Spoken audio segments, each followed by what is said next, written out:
नमस्कार, स्वागत है आपका आपके सितारे में और मैं हूं आपके साथ दिव्या। वास्तु दोष निवारण के सरल उपाय क्या हैं, ये हम जानेंगे आचार्य जी से। साथ ही हम जानेंगे आज क्या कहती है आपकी राशि और कैसा रहेगा आपका आज का दिन। तो देर कैसी, शुरू करते हैं आपके सितारे। क्या आप जानते हैं कैसे करें वास्तु दोषों का निवारण? जानिए पंडित वैभवनाथ शर्मा से वास्तु दोष निवारण के सरल उपाय। आपके सितारे में आप अपनी हर परेशानी का हल प्राप्त कर सकते हैं और अपने सवाल भी पूछ सकते हैं। स्टूडियो में साथ देने के लिए मौजूद हैं विश्वविख्यात ज्योतिषाचार्य और वास्तुशास्त्री पंडित वैभवनाथ शर्मा जी। आचार्य जी, आपका बहुत बहुत स्वागत है। जी नमस्कार। तो यदि आप भी अपनी कुंडली की ग्रह नक्षत्रों से परेशान हैं या कार्य, व्यापार, परिवार की चिंता कर रही है आपको परेशान, तो आप भी हमें कॉल कर सकते हैं। हमारे नंबर्स लगातार आपकी टेलीविजन स्क्रीन पर फ्लैश किए जा रहे हैं। आप हमें हमारे टोल फ्री नंबर पर भी कॉल कर सकते हैं।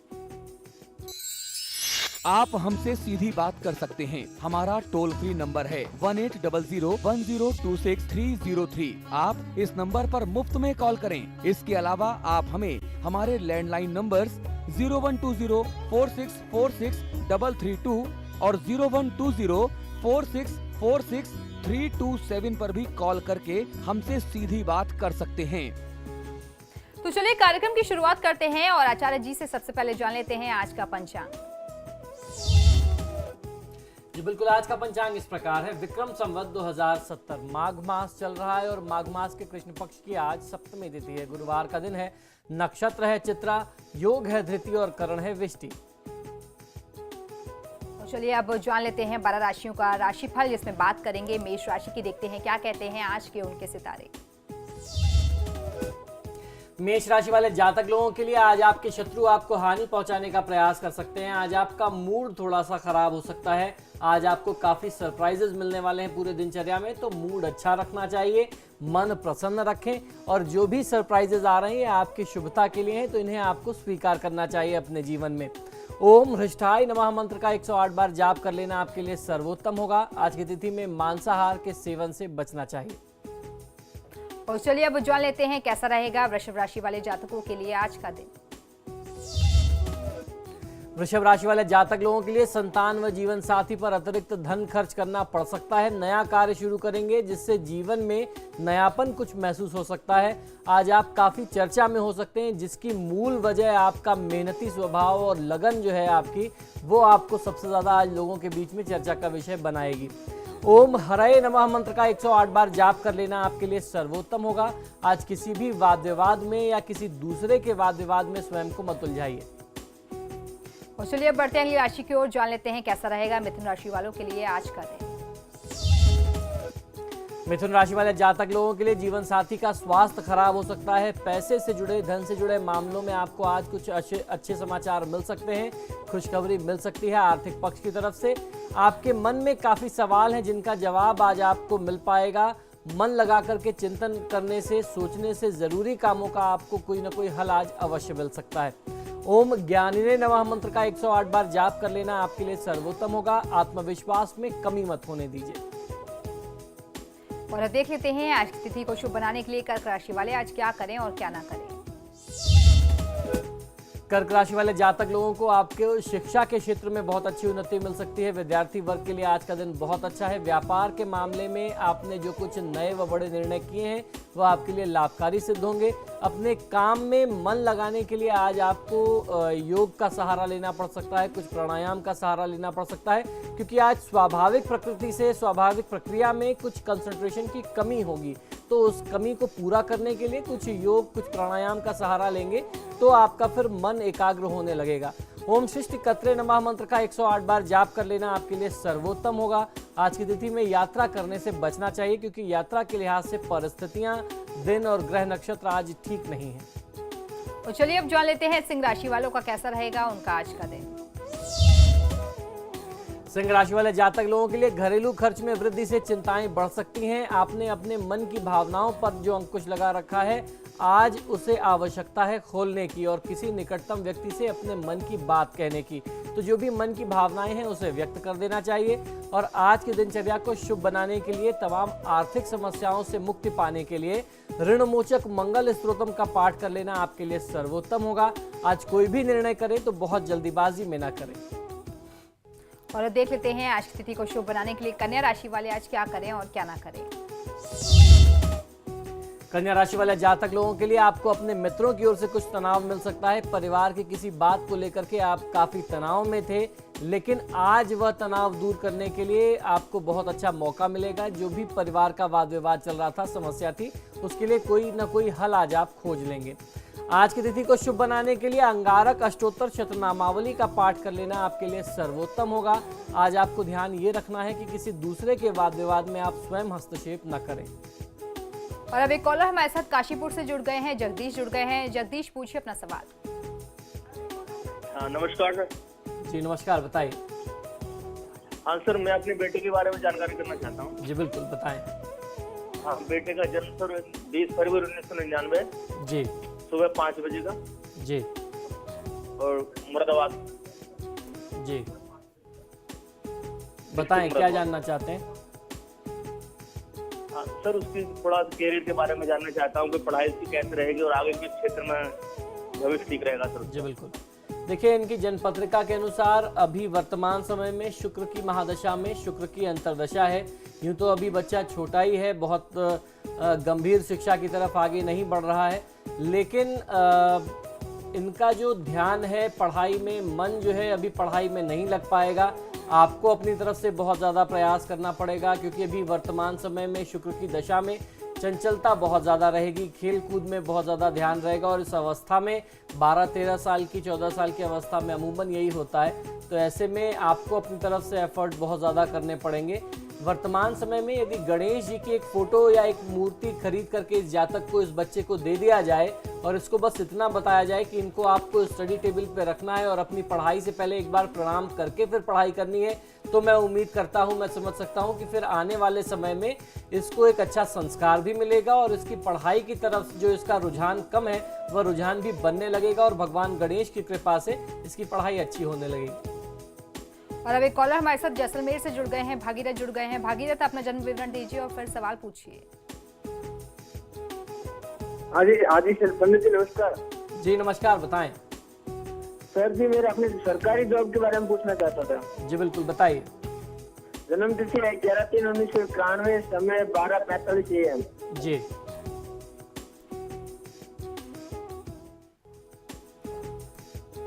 जी बिल्कुल, देखिए आपकी जन्म पत्रिका के अनुसार सरकारी नौकरी के योग तो नहीं है, बल्कि आपकी कुंडली में कुछ बहुत खराब से योग बने हुए हैं, जिसमें सबसे विशेष योग जो है जिसने आपके करियर को अभी भी प्रभावित कर रखा है और आने वाले समय में भी इसके नकारात्मक परिणाम आपको मिलेंगे। ये योग जो है इसे गुरु चांडाल योग कहते हैं। बृहस्पति नीच का उच्च का भी है, लेकिन बहुत अच्छी स्थिति में नहीं, वक्री है और केतु के साथ ग्रसित है। तो ऐसे में आपके लिए सबसे ज़्यादा आवश्यक है कि आप पितृदोष की शांति कराएं, क्योंकि ये जो योग होता है ये भी बताता है कि कहीं ना कहीं से परिवार में पितृदोष भी बन रहा है।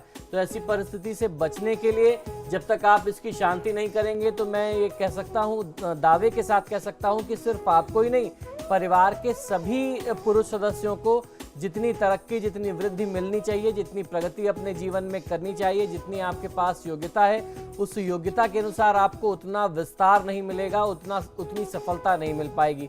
तो बंधु, सबसे पहले आपके लिए आवश्यकता ये है कि आप त्रिपिंडी श्राद्ध कराएं, अमावस्या की तिथि पे करा सकते हैं, आपको बहुत अच्छा फायदा मिल जाएगा। फिर आप कुछ अपने लिए नौकरी के बारे में सोच सकते हैं। प्राइवेट सेक्टर्स में ट्राई करिए, सरकारी नौकरी में समय व्यक्त करने की आवश्यकता नहीं, क्योंकि योग नहीं है। और अब एक कॉलर पिथौरागढ़ से जुड़ गई हैं, राजकुमारी जुड़ गई हैं। राजकुमारी, अपना जन्म विवरण दीजिए और फिर सवाल पूछिए। जी हेलो पंडित जी, प्रणाम जी नमस्कार, बताइए। जी, अपने बेटे के बारे में पूछना चाहती हूँ। जी बिल्कुल। उसकी जन्म तिथि 11/8/92 है जी। और जिला जालौन, तहसील कोंच, मतलब गांव छानी है। जी बिल्कुल। गांव में ही, घर में ही पैदा हुआ। जी, समय बता दीजिए। टाइम 7:50 जी सुबह का। जी।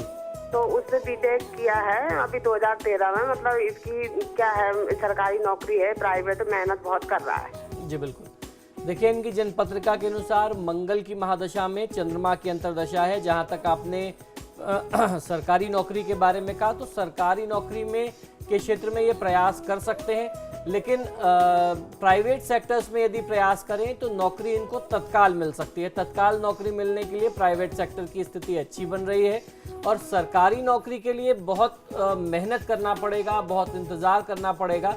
तो प्राइवेट सेक्टर्स में रहते हुए यदि सरकारी नौकरी के लिए अटेम्प्ट करते रहें, इत्मीनान से प्रयास करते रहें तो कोई हर्ज नहीं है, उसमें कोई नुकसान नहीं है। वर्तमान समय में मंगल की महादशा में चंद्रमा की अंतर्दशा है और कर्म भाव में मंगल की स्थिति बहुत अच्छा संयोग बनाती है। कहीं ना कहीं से तकनीकी क्षेत्र में जाना था इस जातक को। आपने बताया कि बच्चे ने बीटेक किया हुआ है, तो इस समय का लाभ लेना चाहिए। नौकरी के लिए प्राइवेट सेक्टर्स में प्रयास कर लें और हनुमान जी की नियमित आराधना करें। सोमवार के दिन महादेव शिव का दर्शन कर लिया करें, बहुत अच्छा सफल जीवन हो जाएगा। और अब एक कॉलर हमारे साथ राजस्थान करौली से जुड़ गए हैं, गिरिराज जुड़ गए हैं। गिरिराज, पूछिए अपना सवाल। गिरिराज, पूछिए अपना सवाल। चलिए, लगता है इनसे हमारा संपर्क नहीं हो पा रहा है। तो दर्शकों, लगातार फोन लाइन हमारी खुली हुई है और अगर आप भी हमसे जुड़ना चाहते हैं तो हमें कॉल कर सकते हैं। लेकिन फिलहाल वक्त तो चला एक छोटे से ब्रेक का। ब्रेक के बाद जानेंगे अगली राशियों के बारे में, साथ ही साथ जानेंगे आज का महा उपाय।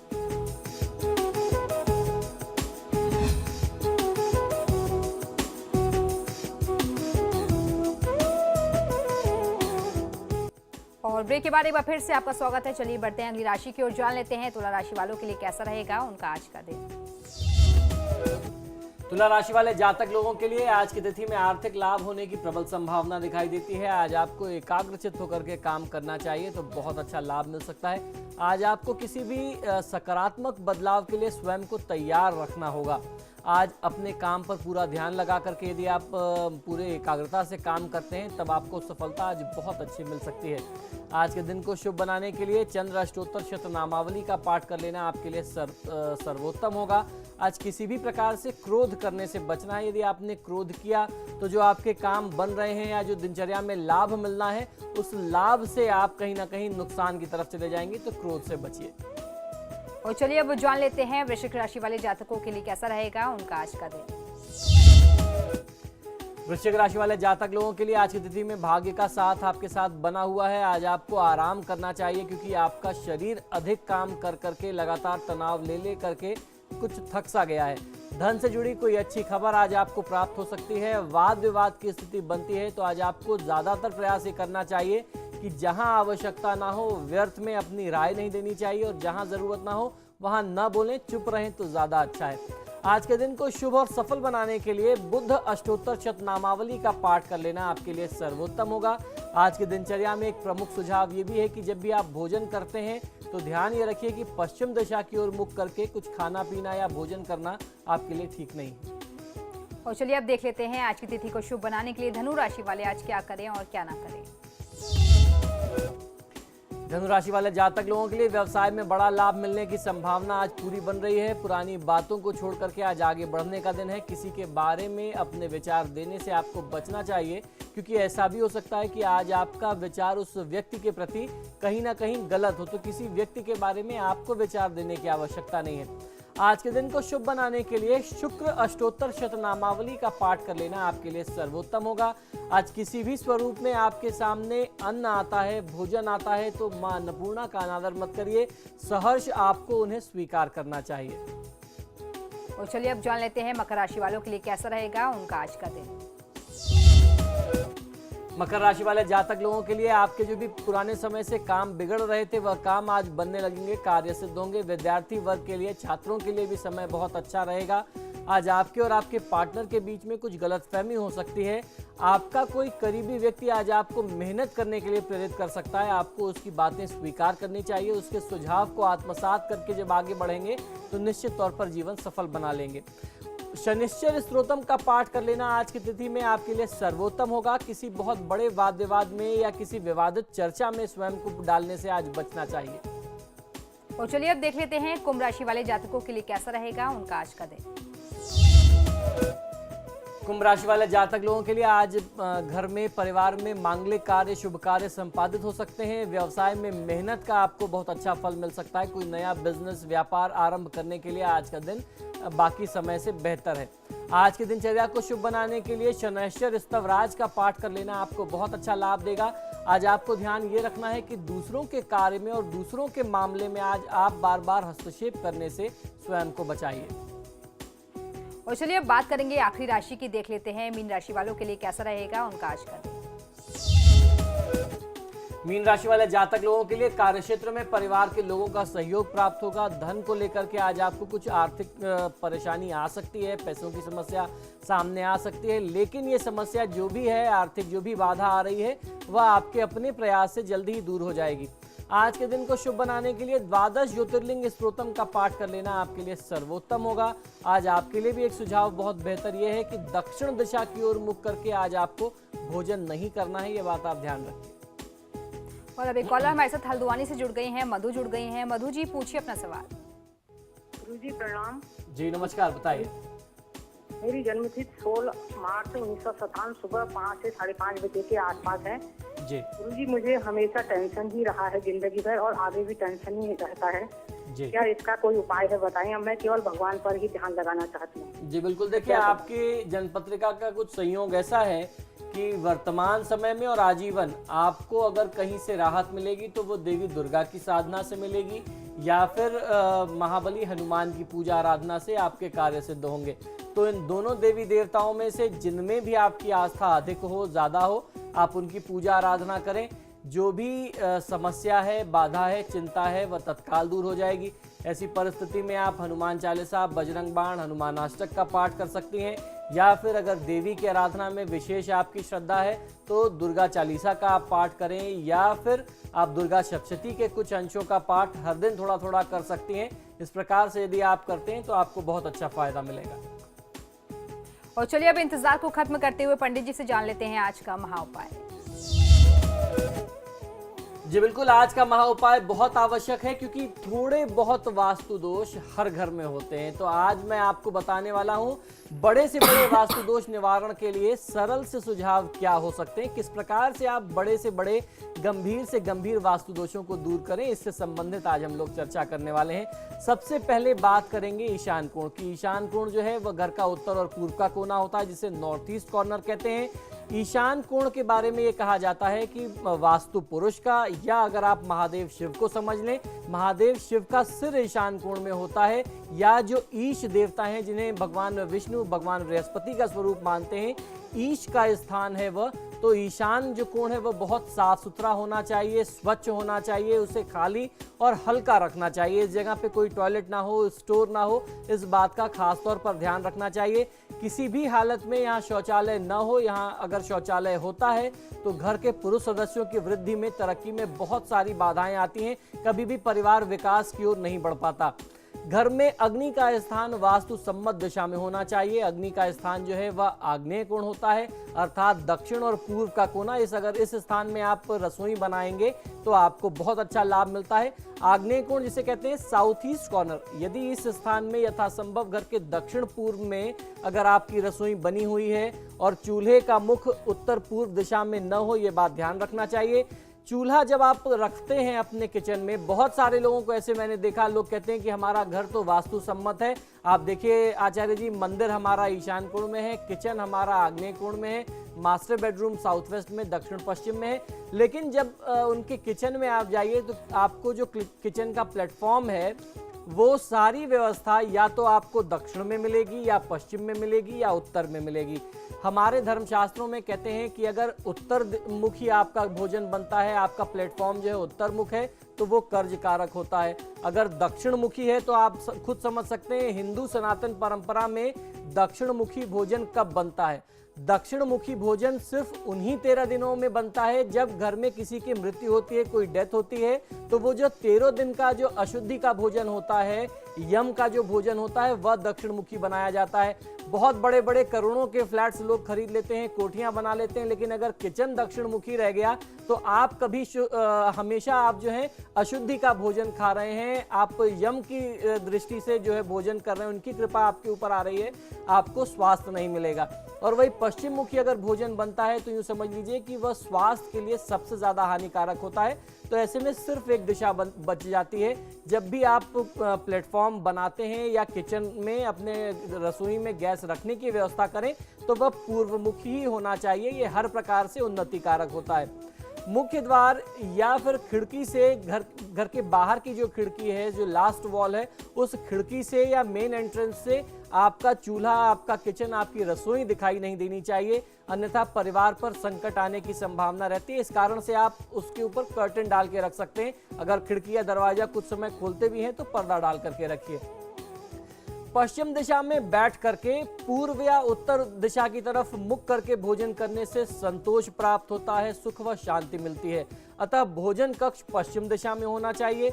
यदि ये संभव न हो पाता हो तो डाइनिंग टेबल आप जो है अपनी घर में जो भी वेस्ट साइड की वॉल है उसके साथ लगा के रखेंगे तो आपको लाभ मिलेगा। घर की उत्तर और पूर्व की दिशाओं में खिड़कियां, द्वार, जाल या बरामदा आदि बनवाएं और खुली जगह रखें। शाम के समय, सुबह के समय, सूर्योदय के समय में खिड़कियां, दरवाजे थोड़ी देर के लिए खोल के रखते हैं तो आपको फायदा बहुत अच्छा मिल सकता है। आपको ध्यान ये रखना चाहिए कि घर का कोई भी भाग गोलाकार ना हो, यानी कोई भी कोना कट ना रहा हो, आप उसको राउंड शेप नहीं दे सकते। आपको ये ध्यान रखना चाहिए पड़ोसी की वॉशिंग मशीन, सूखते कपड़े आदि इत्यादि घर की खिड़की से दिखाई न दें। ये भी एक बड़ा गंभीर वास्तु दोष होता है। और जनरली लोग क्या करते हैं, घर में कपड़े सूखने के लिए यदि छत पर डालते हैं तो रात भर छोड़ देते हैं। ऐसा कभी भी नहीं करना चाहिए। रात में नकारात्मक प्रभाव जो होते हैं वो आपके कपड़ों में उसके प्रभाव ज्यादा बस जाते हैं और जब आप धारण करते हैं उन कपड़ों को तो आप फिर बहुत ज्यादा नेगेटिव हो जाते हैं, आपके अंदर नकारात्मकता वास करने लगती है। ऐसे बचना चाहिए। घर का ईशान कोण दूषित हो जाए तो परिवार में अनेक समस्याएं आती हैं। इस दोष से मुक्ति हेतु एक घड़ा पानी के जल से भरा हुआ, बरसात के पानी के से भरा हुआ, उसे मिट्टी के बर्तन से आप ढककर के ईशान कोण में रख सकते हैं। अगर आप मिट्टी का घड़ा नहीं रख सकते तो तांबे का कोई पात्र या कलश वहां पर जल भर करके रख सकते हैं। और खासतौर पर अगर ये वर्षा का जल हुआ तो आपको और ज्यादा फायदा मिलेगा। बारिश का, बरसात का पानी होगा तो और फायदा देगा। द्वार खोलते ही किसी भी व्यक्ति के घर में अगर खिड़कियां, क्षमा करें, सीढ़ियां दिखाई देती हैं तो ये बहुत अशुभ माना जाता है। ये एक्सीडेंट का बहुत बड़ा कारण है। यदि आपके घर की सीढ़ियां इस स्थिति में हैं तो उनके मध्य में आपको एक पर्दा लगा देना चाहिए, यानी दरवाजे और सीढ़ियों के बीच में एक पर्दा लगा दीजिए। दरवाजा खोलते ही, मेन घर में प्रवेश करते ही तत्काल सीढ़ियां न दिखाई दें। अगर ऐसा किसी घर में होता है तो ये बहुत गंभीर चोट चपेट, एक्सीडेंट और दुर्घटना कारक होता है। इसमें लोगों की जान जाते हुए भी देखा गया है इस दोष के कारण। तो ऐसे दोष से बचने का बहुत सरल सा तरीका यह है कि दरवाजे और सीढ़ियों के बीच में एक पर्दा डाल दिया जाए। इससे आपको इस दोष से मुक्ति मिल जाएगी। तो दर्शकों, आपका बहुत बहुत शुक्रिया हमसे जुड़ने के लिए, हमें कॉल करने के लिए। पंडित जी, आपका भी बहुत बहुत शुक्रिया, आप हमारे स्टूडियो में इतनी महत्वपूर्ण जानकारी दी। और इसी के साथ आपके सितारे में फिलहाल इतना ही। एक छोटा सा ब्रेक के बाद भी खबरों का सिलसिला लगातार जारी है।